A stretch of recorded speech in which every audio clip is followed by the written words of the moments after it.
when I visited Victoria. So he's very current in this area.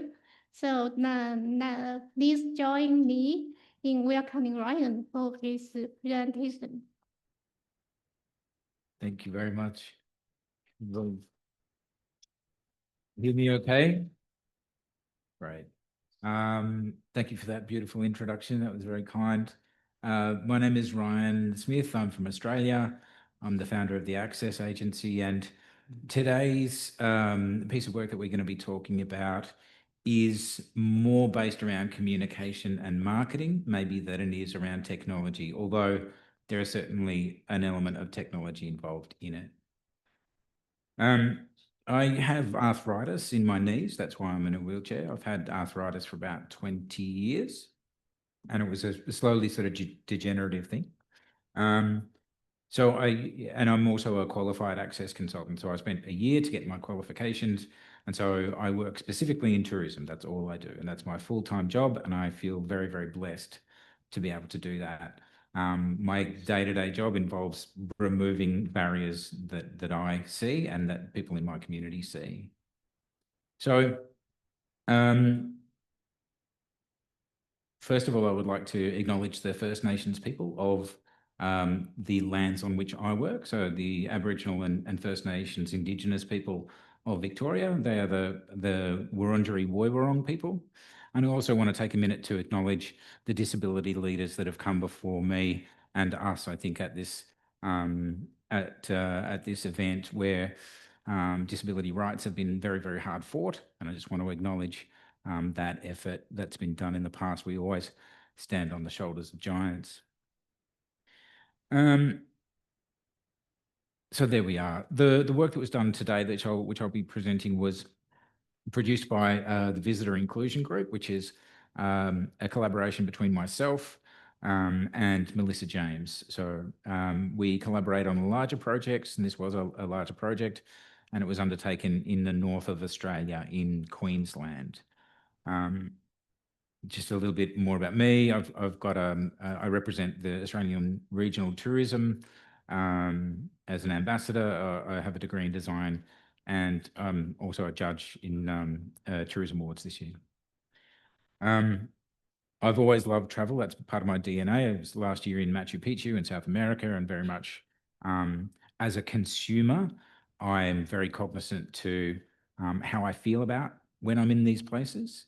But also as an expert, it gives me a good lens to be able to look at the tweaks and the adjustments that can be made in those spaces to make them more inclusive and more universally designed so that everybody can participate. So this is the guide that we put together for Queensland Country. Now, Queensland Country is about 2 or 3 hours west of Brisbane in northern Australia, in Queensland. It's not a particular hotspot, I should say, for tourism. People that usually visit there will drive through. There are wineries and agri-tourism components to it, but it's not a hotspot for tourism. I mean, we've got the Gold Coast very nearby. We've got Australia's beautiful beaches 2 hours away. So most people that visit this place will do so in a self-drive manner. So in putting this together, we responded to an expression of interest. And I'd just like to acknowledge Stephanie Parker, who commissioned the project from Queensland Country Tourism. It was with a vision to create a really deep, detailed piece of literature for people with access needs so that they could travel with confidence. We all know that information is probably the biggest barrier to travel when it comes to confidence. And it was the main task around this was to align those expectations so that visitors knew what they were going to get when they arrived. It ran over 6 months. I just got my notes here too. There were 40 sites that were visited across 25 days on the road. It's a big region. Australia's pretty big, you might know. 7,000 individual measurements were taken and about 1,000 photographs. So this is not a small project. And it was, while, there was the sort of 40, I should say, listings in the document, they were done across a vast, vast space, very, very big area. So a little bit about Queensland country tourism. They represent the 7 different smaller regions. They're responsible for drawing visitors away from the beach, which is not an easy thing to do sometimes. As I said before, a lot of the people that will visit will actually travel through on the way to somewhere else, on the way to doing either a lap of Australia, which some people will call the lap, which might take you anywhere between a month and 2 or 3 months.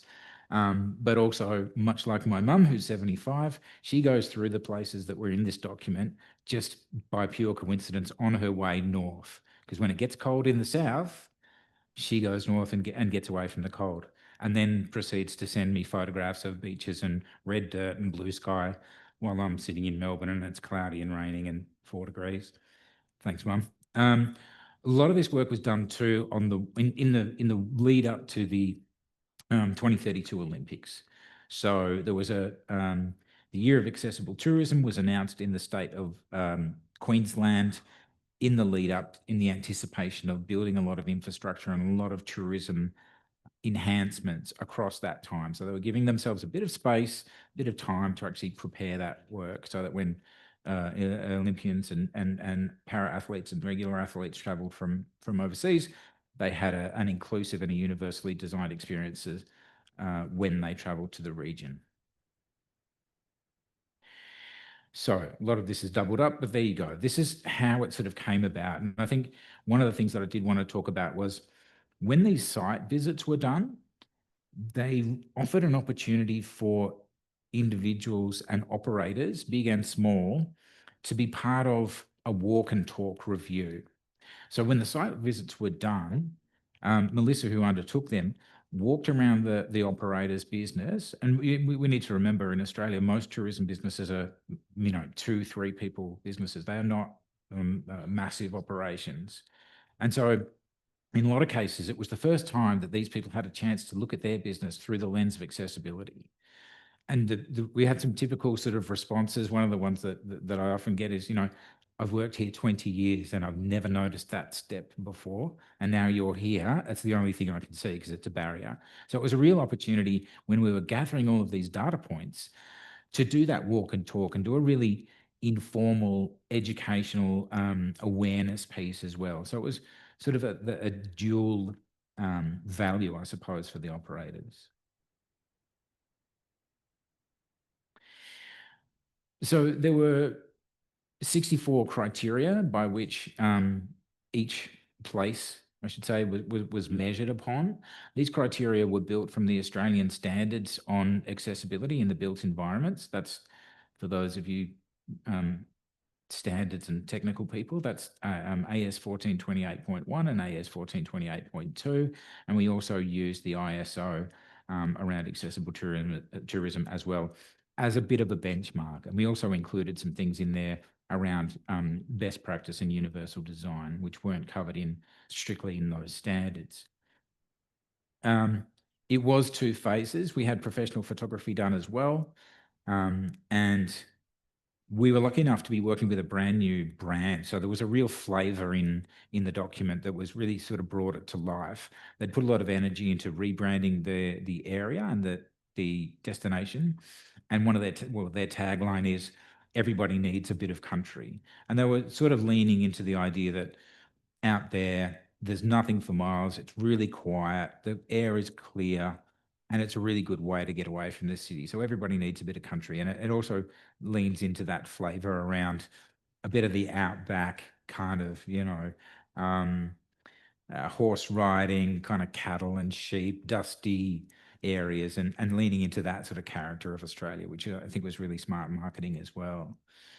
The output was a document that was really fastidiously looked through from an accessibility point of view. So it is an accessible PDF. Screen readers will go through this document and read it clearly, and it's all been tagged. We made sure that the document was consumable as a marketing piece, and it wasn't just a standalone piece about accessibility. It was important that this document became part of the entire suite of marketing materials for the region. It wasn't just a sort of an afterthought, sort of here's your regular guides and here's your kind of add-on accessibility stuff. We really wanted to introduce the idea of mixing the how you would travel there if you're a person with access needs with the why you should travel there. So getting that balance right. So here's a couple of screen grabs. There are a few maps in here which are really a great way to sort of illustrate the context. So where is this region? What's it made up of? What are the main sites there? And what can you do there? So what are the culinary elements? We sort of mixed to some of the ideas around boutique and bespoke culinary experiences with accessibility as well. And also there's, I believe, some, Indigenous sort of elements to it as well. And definitely the idea of sustainability was part of the credentials, at least, that people wanted to showcase in these as well. As I said before, it lives in two places. There's a printout over here, which I'm happy to show you later on, but it also lives as an interactive tagged PDF. So it's really easy to get through. It pops up at full screen and it's really easy to navigate and it's very searchable. And if there's one thing that I will take away from the conference today is that AI is going to be picking up on all of the data within this document. So I think it's really important that this work is done and continues to be done and maintained because people are going to go to ChatGTP and they're going to say, hey, tell me 5 hotels in Toowoomba where the bathroom door width is more than 840 mil. And ChatGTP, I don't know why I always have so much trouble saying that, will spit out the results and go, right, these are your hotels that have a door width more than your specified element. So I think that's really important, right? We also know that this is an evolving document. This will live and breathe and have to be updated. That maintenance part is really important, as well as we know that the only thing worse than no information is bad information, because that's the information you're going to make your decision upon. So updating that and making sure it's accurate is going to be really important. It also played a part as being a broader sort of campaign piece. The region really wanted to sort of stamp its idea of accessibility in the outback, because people don't really reference accessibility with outback. You automatically think, horse riding and these old timber hotels and outback pubs and dusty places, they're not accessible. Well, they are. And I think that's what they wanted to do in this part of this program and this campaign, was to reframe the region with an accessibility lens and say, yeah, you are welcome as a person with a disability. You are welcome as a person who is older or has different needs. And these are the stories that we can provide you with in order to showcase how you can experience the region. So again, it was really important that we had things like drive times in there. So once again, Australia is pretty big, so you can drive from Toowoomba to Goondiwindi. We have some great city names, town names as well. Toowoomba and Goondiwindi, is 240 k's. So when you look at it on a map, you need to bring context to it, right? So this is the idea of bringing a holistic idea to the tourism asset, I suppose, that they're going to use, and the resource that I'm going to use as a consumer. Each listing is listed in one of the 7 chapters, and the chapters relate to the regions. There's a summary page that will tell you where it is, how to get in touch, and a basic kind of 3-point assessment of that place. What does it have? Tell me right now what it has in 3 lines. Great. But it also has these sort of opening photographs and contexts. We didn't shy away from showing bathrooms and toilets because we know how important it is.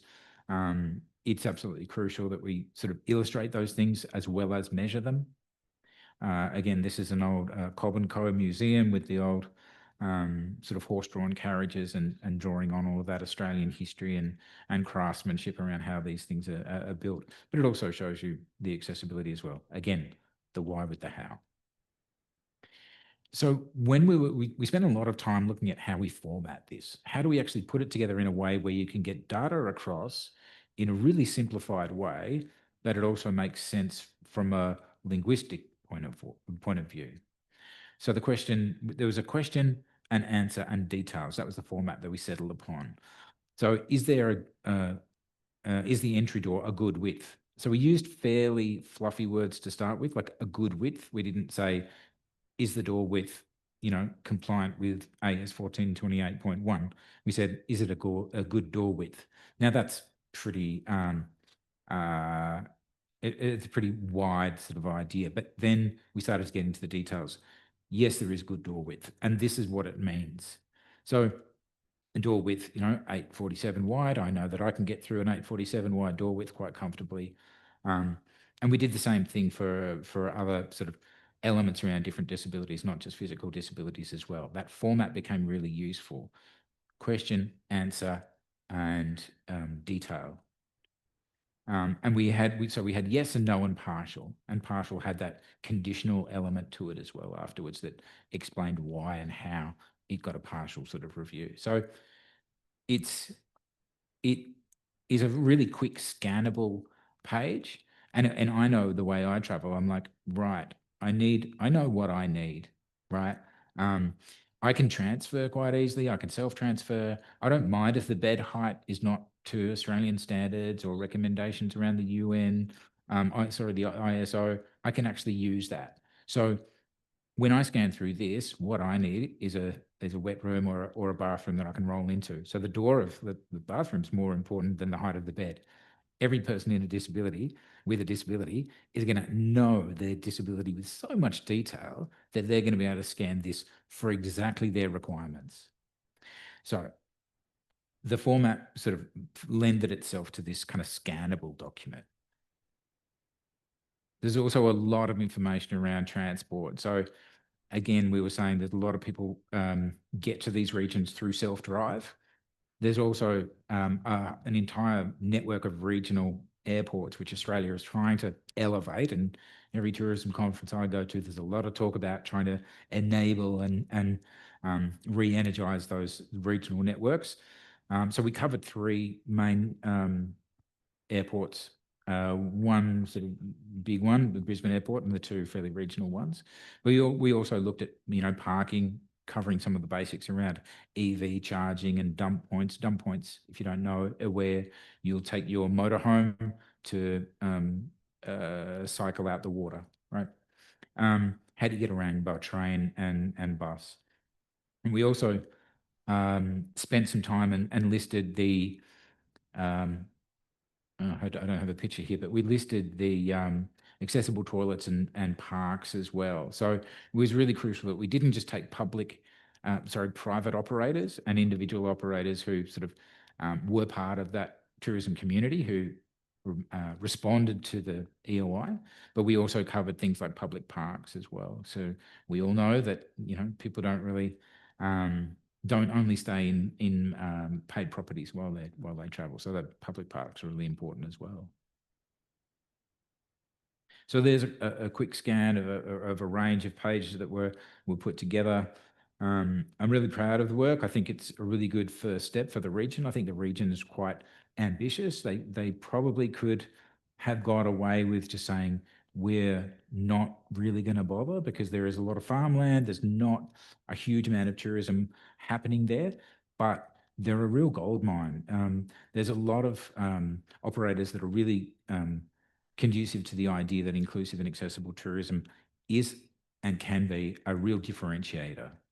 So you can actually, if you elevate all of the offerings within the region, you can actually become known for that, and people will be drawn away from those beaches and those more busy and well-known areas. And so it helps with that diversification of offering, but it also helps with dispersal. So you're moving people out of those really heavy occupied and visited regions out. And I think it's a great first step. And it was a real pleasure to work on, and I'm really happy with the result.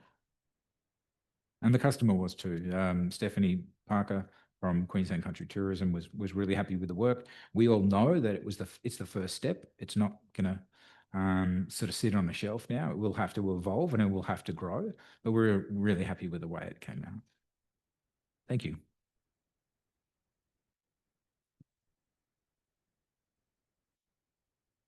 Okay, thank you much, Ryan, for this informative presentation. And I hope I learned it earlier when I visited Australia. That is good. Next time when I visit Australia, I will refer to this book. And so now I want to ask our audience if you have any questions for Ryan. And oh yeah, Power.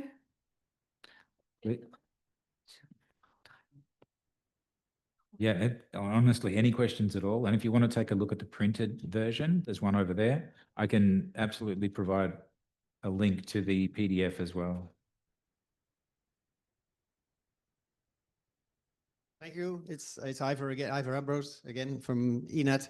I'll start with a little curiosity because you showed near the end there electric vehicle charging. Yes. That's one that's coming our way, and we have to watch out for that because I could see from the photograph there that this is not an accessible charging point. You couldn't get near it with your wheelchair, I'm sure. Yeah. And pay for it, pay for the charge because you couldn't be able to reach the buttons probably. I say that I call that a curiosity, but actually, if we're all going to be driving electric cars and people in wheelchairs are driving electric cars, it's a very important thing. We've got an ongoing standardization work in Europe now to make a standard for, of course, electric vehicle charging places suitable for everyone. So accessible electric charging. And of course, as you say, Australia is a great big country, so you do a lot of driving there. And so I was most interested really in the way you have, driven up that level of detail about getting the detail out there and into the publication and into something that's going to be in a database and updated ongoing way. I mean, into the future. And you had Queensland had 2023, the year of accessible tourism, which is great. And we published that on our ENET website, by the way. And you're looking forward to the Paralympics and Olympics, which gets everybody's focus into, we've got to do this, otherwise it's going to be a catastrophe. We had that in Athens. We've had it in other countries too. We see the effect of these major events also for tourism, as tourism events. I think Sydney was a hard bar learning. They did quite a good job, and I think there's a fair bit of pressure there to kind of match or exceed. So I can hear that up to 2032 at least, there's going to be plenty of momentum behind the data, data collection, and making sure that things are kept going. And I'm just wondering, how can we keep our information up to date? And I think it rests with the training that people have, because we say the ideal is to have third party auditing, of course. But I think if the staff are not able to follow up on that, or the managers or the businesses which are just 2 and 3 people, and they're only going to see an auditor, let's say once in a while, they will need to become a little bit specialized as well, so they can keep that data up to scratch. What do you think about that? And what's your perspective on that, Ryan? Well, with this group in particular, this cohort, great question, by the way. I think it's, and like I said before, the only thing worse than no information is bad information. And I've been, every person with a disability will know what it's like to get somewhere and have been told something and then have the reality be very, very low, below that expectation. We were lucky with this project in that the people that decided, and the organizations and the small businesses, let's be honest, that decided to be part of the project were actually open-minded, and we could probably call them early adopters to this kind of tourism. And so the next evolution of this, they become the champions and we add to it. So people see this document and they see the work and they see the benefits. And then we get a larger cohort, but that original cohort sees that momentum and they become sort of accessibility champions. They're open-minded, they are willing to adapt and grow. And so one hopes that they will maintain that information and upgrade that as time goes on and as those measurements change. I believe they have the checklist that we used, and therefore they can use that as a resource. But absolutely, I think it's crucial that the momentum maintains. I mean, I talk to people about accessibility a lot, and I see people come into rooms like this, and then I see everybody really encouraged to really want to do great work in accessibility and inclusion, and they walk out the door and they look at their phone and they've got 3 missed calls, they've got 4 emails, and they're like, I would love to do it, but we're a small business, we've got trouble getting staff, we've got stock problems, I'll put it on the shelf till later. But if you start to give people a bit of exposure, and if you start to craft a region that has a reputation for this, then the onus is on everybody to maintain that. And there becomes a bit of a responsibility of each of the operators to maintain that reputation. Yeah. Okay. I don't know if it works. Okay, great. So I have a question and an observation. The first is the observation, and that is, it might seem like a really stupid detail, but the quality of the images and the fact that you use professional photographers to take photos of, for example, bathrooms and the accessible features is crucial, because you're doing 2 things. The first is that you're equipping the businesses themselves with good photos of their accessibility features that they can publish in online, in online OTAs. Basically, if you have really good photos to put on booking.com, also of the accessible parts, you're getting an extra, and you're giving the clients who are looking for those images some more value. So because what usually happens is that you have photos of hotels, and then everything is very beautiful, the whole, the bedrooms, and then the photos of the bathroom are just the most basic ones, because we get them wherever we can find them. And sometimes people just take a photo with their phone and send it to us. That's what the thing I'm finding when I'm putting the images in the website I'm doing now. So that's already, like, it might seem a silly thing, but it's really important, because it's really a whole communication plus.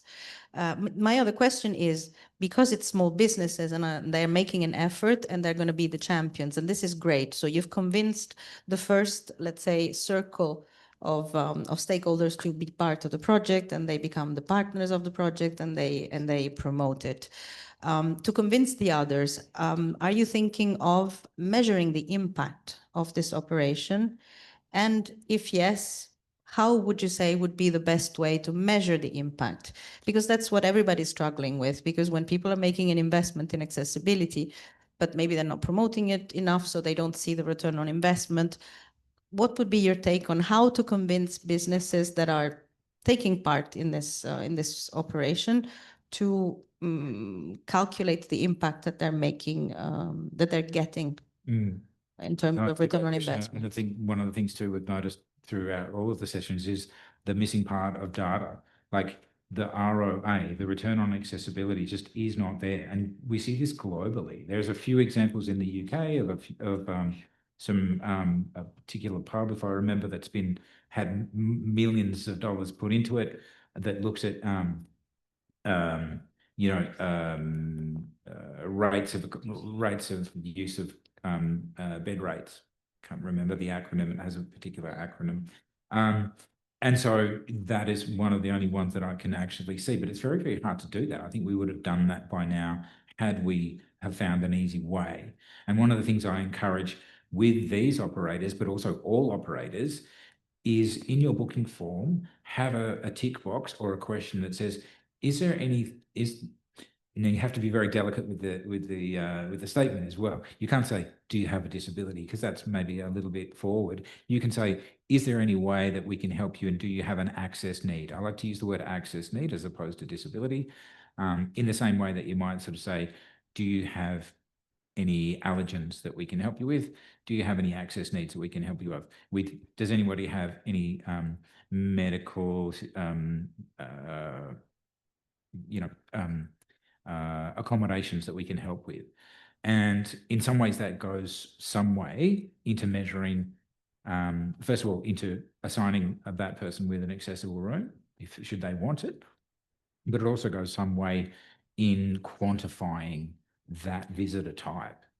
But there's no easy solution to that. I think it's a multifaceted approach to get that data in a universal way, and some sort of observations that are done at a level that makes sense, where you can compare like for like. Yeah. Because that's one thing that's really, we're all wondering about, how to measure the impact and how to collect data to measure this impact. I think there's a question there. Nati from Nati Adventures Thailand, and very interesting from the donor, a small part of your question at the last. In Thailand now, we are starting improve the accessible tourism for about 8 years. Most important and most thing that we can achieve practically, we make it from tour operator like ourselves, and government look at us and, oh, this is a challenge, and this is the big market.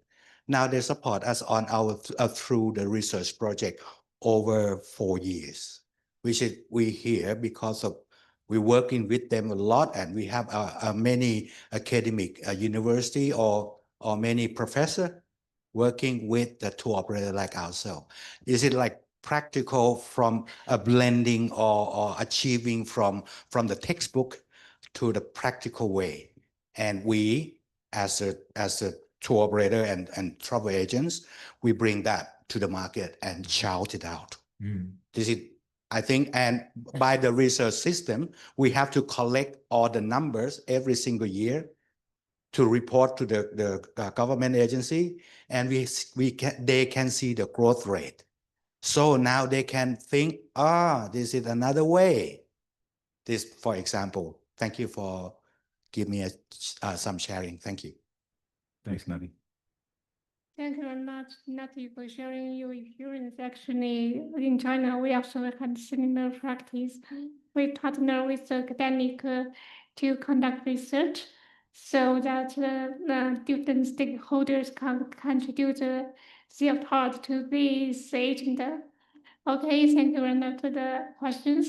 And next we welcome our next speaker, Eleonora Censorii, originally from Italy, but now based in Belgium, with an academic background in culture and anthropology, focused on museums and heritages.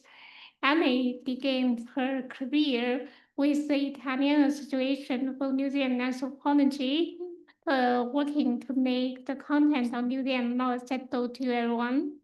And then she founded a destination Everywhere Accessible Travel, helping destinations promote their inclusive offers and connect with the right audience. She's now working on a project called WheelTribe, exploring to use AI to help travelers plan more easily and independently. So now time is given to Ellie. Thank you for the nice introduction. I always forget that I mentioned that at the base I'm a cultural anthropologist, so I always feel a little bit ashamed about this. Well, thank you for being here. It's the end. I know we're all tired, I guess, but it's been a wonderful 2.5 days. And I wanted to just say one short thing. It's that it's been wonderful. And this is an image from the second World Summit in Brussels. I managed to find a photo of myself really tiny in the back. For me, it was a year after I'd created my company. So it was really the first time I met a lot of the people I'd been in contact with, like in video conference and the ENAT, and it was my VIP moment, meeting all the people that I was getting to, I was learning from. So, and all the tour operators that I was connecting with and working with. And I'm very happy that we have this edition this year, because it could have gone really wrong with the pandemic. And so yes, and it went in a way that there was, for me, for my company, there was a break. As a very small company, plans had to be made, because of course travel was not anymore an option as a professional choice. And I had the chance to take part in a program in 2022 that is called The Break. And it was a women entrepreneurs incubator. And with a really wonderful group of women, we had this 1 month intense working experience, building each our own project, and that's where WheelTribe was born. And it was born in a context which was a less part known of a very rather touristic place, which is Gran Canaria in the Canaries. But we went into a rural setting. So it was really off the beaten touristic path in a very well-known destination. And so the idea was to really do a community travel platform made by and with persons with disabilities that would focus on less known destinations and the off-season periods of more known destinations, because of course we want to go everywhere, but maybe, you know, not to Italy at the beach in August, because that's something not even I would do as a local. So the idea was to start working on selected destinations and doing a mapping, but a very simple mapping that would then be connected to more in-depth information coming from from tourism boards mostly, who have the real complete mappings. So the idea was to be like a shop front for more in-depth content. And we started with a co-creation process, which was a lot of fun. We did a slow design sprint, because a design sprint is like in one day you do a huge brainstorming session and you create something, but it's something for kids, you know. I mean, we were all a bit older and we wanted to do a more relaxed co-design experience and savor it. So I worked with some friends. Some of them you might recognize. One is Camille Gungor, who is rather well known because he's a policy officer for the European Disability Forum, and a friend and a traveler. Andrea has an adapted sailing boat, which he charters, so in case you want to go in the Mediterranean. Friends from Io Posso doing accessible beaches. Lola Del Nevo, she travels a huge amount, and she did a famous trip on a hand bike to Patagonia, so no small distances. And we worked with Diego. Diego is a coach. He's specialized in design thinking, and we did this exercise to define the pain points. I mean, I thought I know the pain points, you know, because I've been in this sector so long. I know what the pain points are. But the exercise was very interesting to understand how people would perceive eventually the idea of a community, because it's not a given. It's not such an easy concept. It seems simple, but it's not. So the design sprint and the exchange with the participants was really, really eye-opening. Why do people go to communities? Not to meet other people. They go to ask for information. It's very basic, it's very practical, it's very quick. I had a romantic idea that people wanted to meet the locals, but it's very different. But I stuck to the idea of connecting the locals. And we designed a prototype, which was really appreciated by the participants in the design sprint. They loved it, they played with it, they thought it was wonderful. And then we sent it to the developers.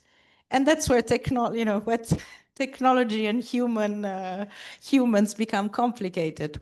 So the first version of the website was terrible. It was nothing like the prototype.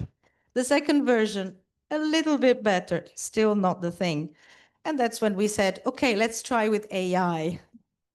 And that's where we come to the topic of the presentation, because basically this is the third version of the website, which you find online now. It is not perfect. It is an experiment, and it's really, it's a playground. But it was entirely made with a platform that is called Lovable. So it has a very nice name, which allows you to create a website in seconds. The WheelTribe website is a bit more complicated, so it did not take minutes. It took quite a few weeks of work, and it's not finished. But the potential is huge, because it allows you to redesign everything in minutes and see, you know, would this function work better like this? No, we put the button lower, we put the button higher. It's a question of prompting. It's really quick. So that's why we started working with this system. And in the meantime, I had obtained a grant to make a trip planner. So a trip planner also using AI. But I didn't exactly know how I was going to use the AI for the trip planner. I had to do all the, I had to figure out how to use it. It was a buzzword. It had potential, but, what are we going to use it for exactly? And so basically, here you're seeing a few pages from the website, which you can navigate and partially use. The idea was to discuss with you today why creating a trip planner and why choosing this AI to power it up. So basically, and I go forward, otherwise we are late. The values that are really at the base of the WheelTribe project is sustainable tourism. And sustainable tourism, when it comes to accessibility, we know that there is so much funding around and so much, attention for sustainability in tourism.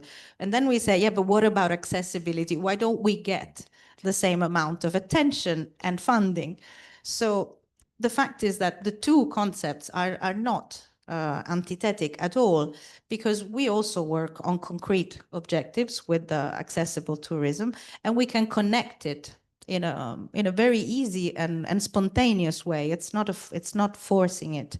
We are working on reducing inequalities, obviously, and we're working on sustainable cities and communities, and this is where it also connects with the idea of WheelTribe.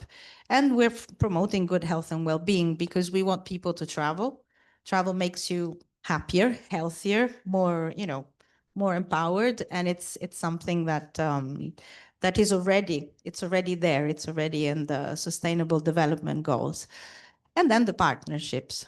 So the idea of WheelTribe was to touch all of these 4 points by promoting travel, promoting a more sustainable travel that is connected to the communities and that creates an ecosystem in the destinations that we want to work with, that contributes to also promoting all those local actors that are doing accessible activities, like adaptive sports, like adaptive services. It's not just listing businesses, it's actually showing people who are active in their local region. They are doing really cool things, and they want to open them also to tourists who are coming. So this is the idea behind WheelTribe. And for the moment, what we are doing is, instead of creating our own community, because when you create a new website, it takes time for the project to become known. And it's just an effort to sign up for yet another community, even another Facebook group I'm lazy about. I don't know about you. So what we're doing now is we are handpicking content. So this is the handcrafted part of WheelTribe. We're handpicking content from existing communities. The World is Accessible and Tabi Folk already established, very well known. Lots of people are participating. Turismo Accessibile is a really funky Italian accessible travel group, which is very, sometimes a bit spicy, but very, very useful in terms of tips. So we are handpicking, we're doing it manually for now. And the idea is to, yes, create a number of communities. So it's not just a website where you find a hotel, also because the places we're going to be listing and that we are listing are preferably disability run. So we prefer businesses that have persons with disabilities employed or as founders or managers. And we are really looking for the NGOs and local experts, people who are local, who know their thing, and in connection also with the public sector, because the tourism boards are doing mappings, and these mappings are super well done, super detailed, and it's open data. I mean, it's content that is published, so it is produced to be shared. So we are going to be working with a number of destinations to create these destinations by mapping all the operators. And the further development is to do, basically it's going to be a number of events in the different destinations. So to put all the actors together and organize events that are, like lively and that can attract also local public and tourists, and to create eventually in a third phase, trainings to engage the local community and offer opportunities for training for persons who are local and who have a disability to become tourism professionals. Because as I've said quite a lot in the last few days, we are not enough. We need to be more. We need to have a lot of new colleagues. So one of the core businesses is, I know, Ivor, this seems like an insult, but the lady didn't know. It's not what it seems. She wanted to do this. So this is my example. Yes, somebody, the English are laughing. This photo is my concrete example of what I mean by regenerative travel, because it's usually regenerative travel is about the environment, but in the case of social regenerative travel, this is it's like a snack place where you go in Otranto, and we stopped by with a couple of friends with whom I was on holiday. Both have cerebral palsy. One is a wheelchair user and the other is not. But they both have visible disabilities. And when we arrived in this place to have lunch, the boy on the left was fascinated. He really wanted to chat, and he kept on coming, and he kept, oh, do you need anything? And it was a wonderful encounter, which lasted the whole time that we ate there. And it was so cool to see the impact of somebody local who sees somebody who is like them and who is traveling and who's having like a cool time at lunch. And it was this wonderful exchange. And yeah, and this is for me what regenerative travel is having communities of locals meet persons with disabilities who travel, who are cool, who are, you know, like really active, and creating like a ripple effect. Also in destinations that are not like Apulia, which is a very open-minded region, but we know that there are parts of the world where, you know, it's not automatic that a person with a disability can study and have a career or a holiday. So, and this is the sustainability part. These are the friends I was with. We were in a beautiful rural farmhouse in the south of Apulia, in Salento. And the sustainability part is represented by the two ladies, the one with the black shirt and the girl with the purple trousers. This rural accommodation, which is beautiful and super accessible and super friendly and inclusive. It's a place where we were welcomed, we were really spoiled, and we had a wonderful holiday. We went there in September, and they said, oh, it's good, you know, in 2 weeks we're closing for the winter. And we said, why are you closing for the winter? I mean, it's a beautiful place. What do you do for the rest of the winter? And the two ladies said, we have to find another job. We don't know. So this is the sustainability, I think, also of accessible tourism, is creating the conditions for extending the season, for giving local people jobs that can last, you know, more than one summer. So this is a fake. This is a fake. This is a fake trip planner. It doesn't exist. This is made with an app that makes apps with AI as well. But I don't know if we're going to be using that. But the project will be funded with this Futurism grant, which is very late, but we're hoping it will come anyway. And the idea to create a trip planner for WheelTribe came from trying to find an easy way for people to find the content in the website. So how can we make people find the content in a quicker way, in a more user-friendly way? Let's try out a trip planner. Why not? And the thing is, from observation of what users search for, we know that people search for, especially persons with mobility disabilities, they search for how to get there, how to move around when they're there, and where to sleep. Does my hotel bedroom have a decent bathroom where I can take a shower? We know it. This is the basic. And I would say 80% of the effort goes there. So once you found that, you're not really, I mean, you've exhausted almost the energy. So the idea is to basically start using the trip planner to suggest more. Once you're at the beach where you found an accessible hotel, don't just go to the beach, try out some surf. There's an adaptive, so there's 3 adaptive surf schools in Fuerteventura, for example, one next to the other. There's so much offer. Don't just go to the beach.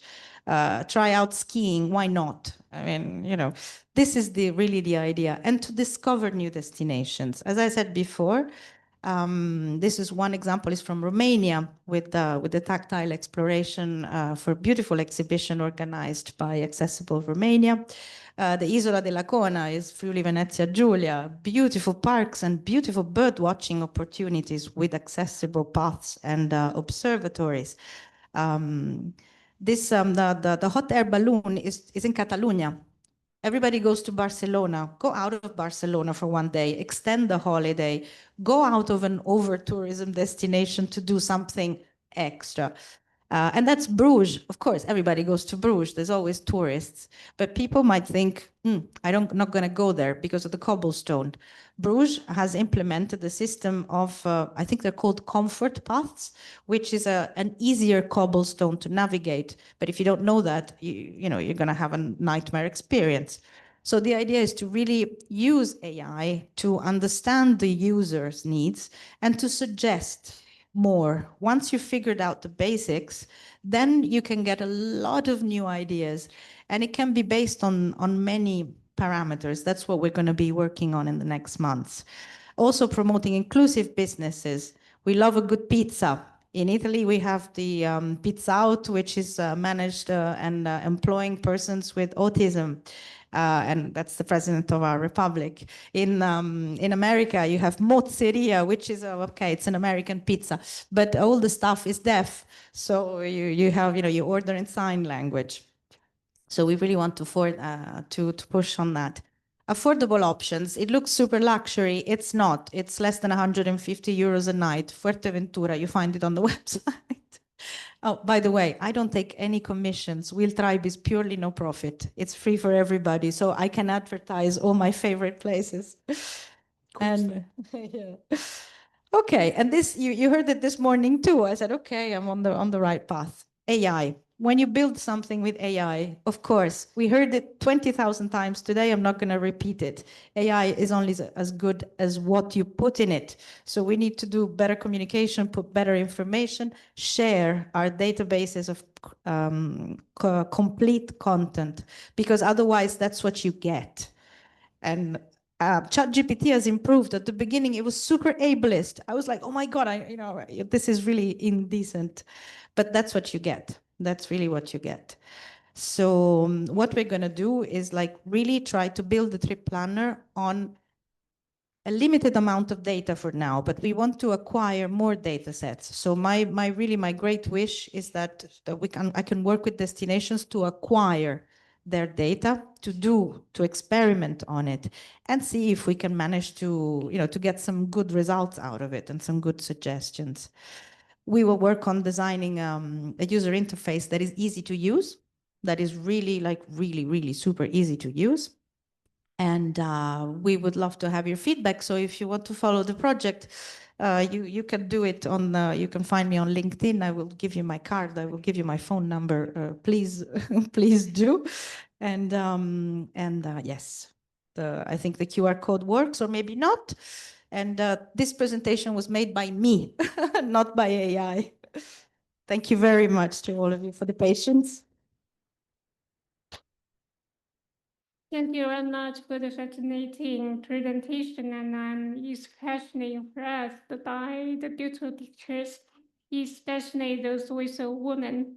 Yeah, because we are doing a specialized program supporting women with disabilities who want to travel, because in China we found that they have fewer opportunities to travel due to a lower level of income, and they are not concerned about safety when they travel around. So I'm really interested in this, and I also find that the gender is actually missing from this the gender the agenda for this year. So maybe next in the next edition of the World Summit on Central Tourism, there can be more presentation on the interaction of gender and travel And thanks again for the presentation. And I want to ask if our audience has some questions for Annie.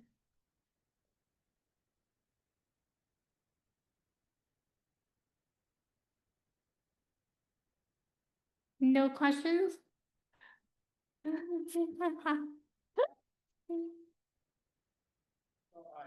I can't leave it just hanging in the air there. Well, the wonderful presentation and a great communication through your slides.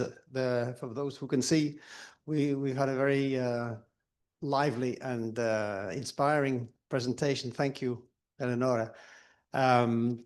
What I think we've got here is a kind of incubator, and what I see also is a huge potential for, not to say franchising, but simply showing your example, getting other people to try and do the same, and linking together. And coming from, let's say, an NGO philosophy, strangely, maybe that this is the summit where the NGOs are driving things. All right. So from the very beginning in Montreal with Queensland and the partners that we've all been working together. So the NGOs are pushing to reach the businesses, to reach the government. I've said it before in other sections here. We've talked about B2B and we've talked about B2C. And the guy from Kuwait who's here told us, yeah, you've got to work B2G, business to government. Okay, so we're pushing upwards all the way from the NGOs, but we've got the businesses on our side, and we've got many of the governmental or authorities, let's say tourism boards and destination management organizations. They're often public entities. We've got them on our side at this event, at this World Summit. But it'll take, it'll take a big kind of step change, or maybe a ramp change, as we could say, to move towards more NGOs and creating little communities that are not really NGOs, but they're communities of people who are working in the same way as you're doing and encouraging that, so we can start to link all these together. And I think if we come back to this question of the data, that having common data standards is a good way to work together, sharing those data standards so that we will begin to recognize each other from the style of the data that we're collecting, and the AI will do that for us as well. The AI will go out and look for similar patterns of data that are coming from similar organizations, and then we'll start to recognize, oh yeah, we can trust that information because it's coming from the bottom up, but based on a kind of top-down standards models as well. I think we're moving in a good way. So you've given a very nice explanation of how you came to do all this. I mean, it's a big change after COVID and a really remarkable, fast-moving development. So thank you very much for the presentation. Thank you, Ivor. No, on the data, I think it's fundamental. One of the things that we're doing, what's happening is that everybody's doing their own thing. And I'm no exception. I mean, this is yet another project, and yet another platform. But now we have the possibility to start, I think, sharing the data. I mean, I will be honest with you, now it's very easy to scrape data from all over the internet. But why scrape when we can actually make partnerships, work together, create wider projects, and put our data together? I'm very interested in the topic of data spaces, the data space for tourism, but I am not yet competent enough to understand exactly how it works. But I think that's a little bit what's happening at European level with the data spaces in the different sectors. But I don't know if in the data spaces for tourism, they're considering the accessibility part as well, and up to what point. So, yeah. Okay, any other questions? Okay, that's Nadie.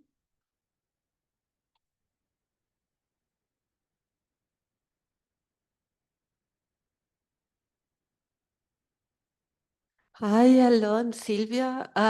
Since you mentioned partnership instead of scraping, have you tried to make partnership with already existing website or apps? Because in Italy there are so many, but they are very local. They cover a very small part, and it's very hard to get to this information because maybe they are not push enough in Google, or I don't know, maybe they are so small that they like to stay in their in their site and not too open.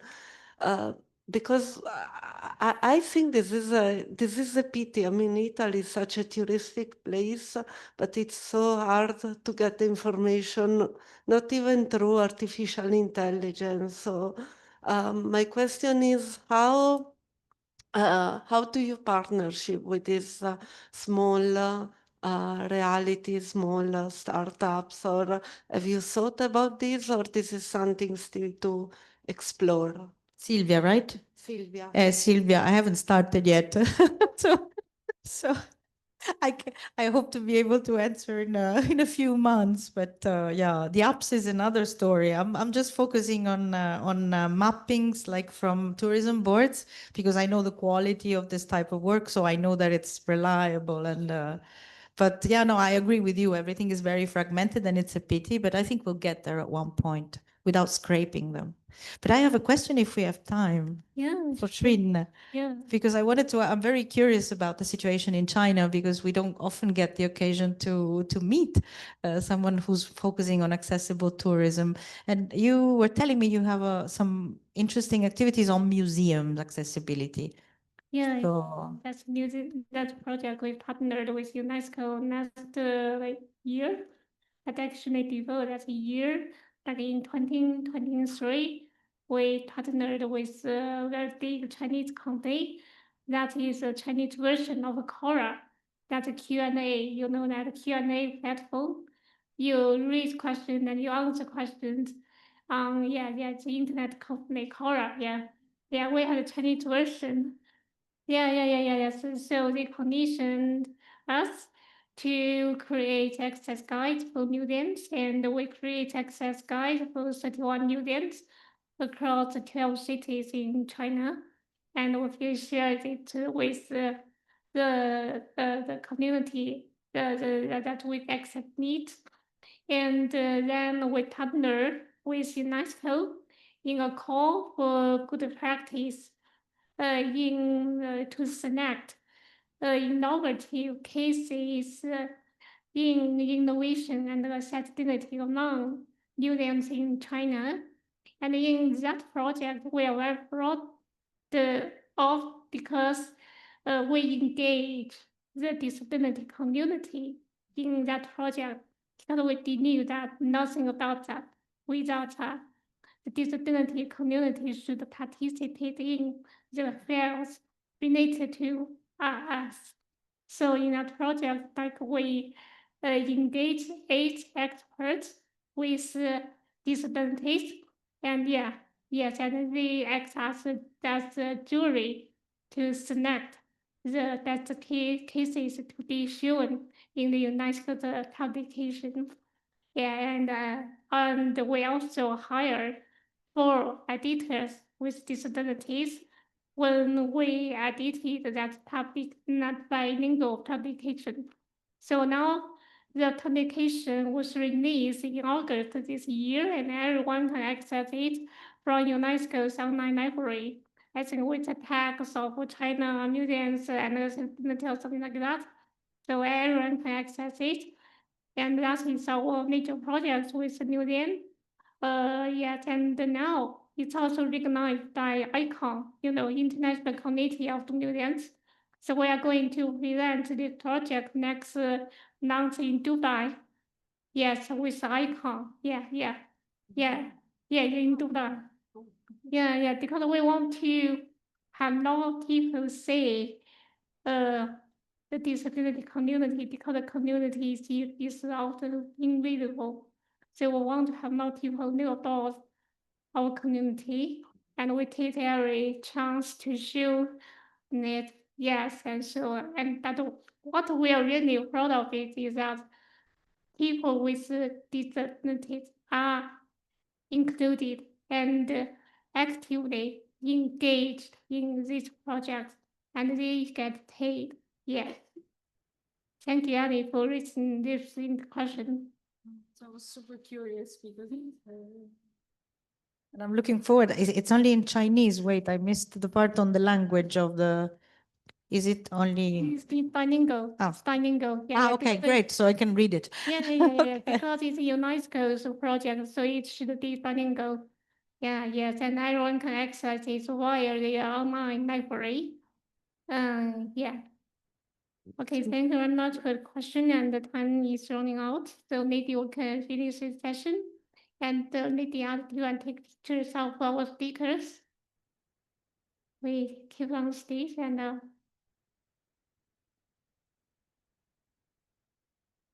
Oh.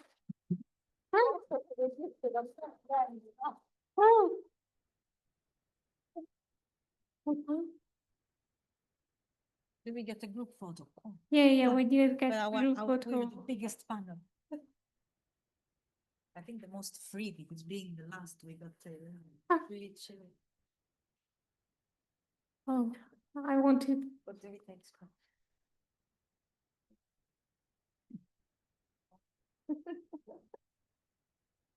Can we take a selfie?